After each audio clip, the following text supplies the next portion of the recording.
L'infini se contemple indéfiniment. Ça se passe là-haut, par Eric Simon. Pour la première fois, des astronomes ont pu observer la présence de l'étoile accompagnant une supernova de type 1A et qui est à l'origine de l'explosion de la naine blanche. La théorie décrivant le processus de supernova de type 1A est assez bien définie. Ces supernovas sont les plus intéressantes pour les astrophysiciens car elles leur servent de chandelle standard. Leur luminosité intrinsèque est quasi identique et leur luminosité apparente ne dépend donc que de leur distance.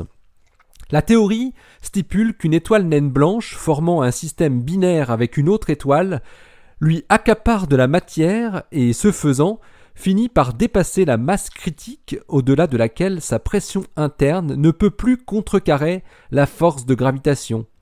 Il se produit alors un effondrement gravitationnel et l'explosion de la naine blanche qui ne laisse rien derrière elle, si ce n'est une nébuleuse ensemençant le milieu interstellaire. La théorie fonctionne très bien et permet d'expliquer les supernovas 1A qui sont observées. Oui, mais depuis près de 50 ans que ce modèle a été développé, les astronomes n'ont jamais réussi à observer l'étoile compagne à l'origine du gain de masse de la naine blanche, et donc de son explosion. Il faut dire que la plupart des SN1A observés se situent dans des galaxies lointaines, ce qui ne facilite pas ce type d'observation. Les astrophysiciens doivent ruser. On ne peut pas observer directement l'étoile compagne, mais on peut peut-être essayer de voir s'il existe un impact de l'explosion de la supernova sur l'étoile compagne. C'est ce que Howie Marion de l'Université du Texas à Austin et ses collaborateurs se sont engagés à observer. La théorie développée à l'université de Berkeley par l'astrophysicien Dan Kaysen prédit que lors de l'explosion de la naine blanche, si la compagne est une étoile normale, cette dernière doit subir un bref échauffement et produire alors une bouffée de lumière bleue. Et c'est exactement ce qu'ont observé Marion et ses collègues. Il montre ainsi que l'étoile compagne de cette supernova SN 2012 CG n'est ni une autre naine blanche, ni une supergéante rouge, comme on l'a longtemps pensé. Il s'agit d'une étoile brûlant encore de l'hydrogène, donc tout à fait normale, une étoile que l'on dit de la séquence principale. SN 2012 CG a été découverte le 17 mai 2012 au Lick Observatory.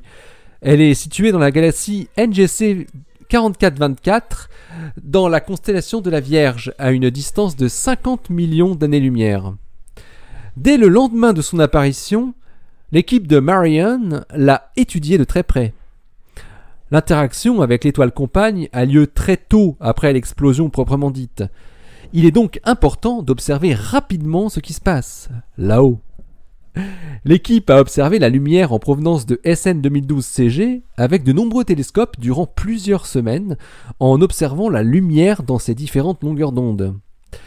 L'équipe s'est constituée très vite en une vaste collaboration internationale, incluant des chercheurs au Chili, en Hongrie, au Danemark et au Japon, en plus de nombreux Américains.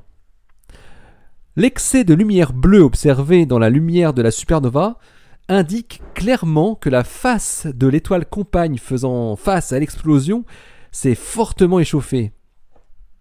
À partir de la quantité de lumière bleue en excès mesurée, les chercheurs, à l'aide de modèles d'étoiles, parviennent à déterminer la masse minimale de cette étoile compagne, 6 masses solaires. Seuls quelques spécimens de supernova de type 1A avaient été observés aussitôt après l'explosion, mais elles n'avaient pas permis de voir l'excès de lumière bleue caractéristique. Les chercheurs concluent dans leur article, accepté pour publication dans The Astrophysical Journal, qu'ils ont eu de la chance de pouvoir observer l'excès de lumière bleue. Si l'angle de vue avait été différent, ils n'auraient pas pu détecter le petit flash bleu. Cette détection est très importante car non seulement elle confirme le modèle théorique des supernovas 1A, mais elle permet aussi de prouver que les SN1A peuvent être, à l'origine, des systèmes binaires comportant une étoile de la séquence principale, du type du Soleil. Alors que des théories antérieures imaginaient plutôt des couples de naines blanches, le modèle dit double dégénéré, explosant après avoir fusionné. Reste maintenant aux chercheurs à réitérer ce type d'observation sur les prochaines supernovas de type 1A pour affermir cette première observation et conforter l'image que l'on se fait désormais de ces supernovas si cruciales pour les astrophysiciens. L'article de Marion et ses collaborateurs a été accepté pour publication dans The Astrophysical Journal. Il est accessible sur Archive, dont je mets le lien en bas de ce post. Il s'intitule SN 2012 CG Evidence for Interaction between a Normal Type IA Supernova and the Non-Degenerate Binary Companion. À très bientôt sur Ça se passe là-haut, le www.ça-se-passe-là-haut.fr, le blog où l'univers se contemple indéfiniment. Vous retrouvez également ce podcast bien sûr sur podcloud.fr et sur iTunes bien sûr, ainsi que sur YouTube. Oui, sur YouTube également. C'est nouveau et c'est tout chaud. Voilà, à très bientôt. Et d'ici la prochaine, portez-vous bien. Restez bien les yeux au ciel et les pieds sur terre. Allez, salut!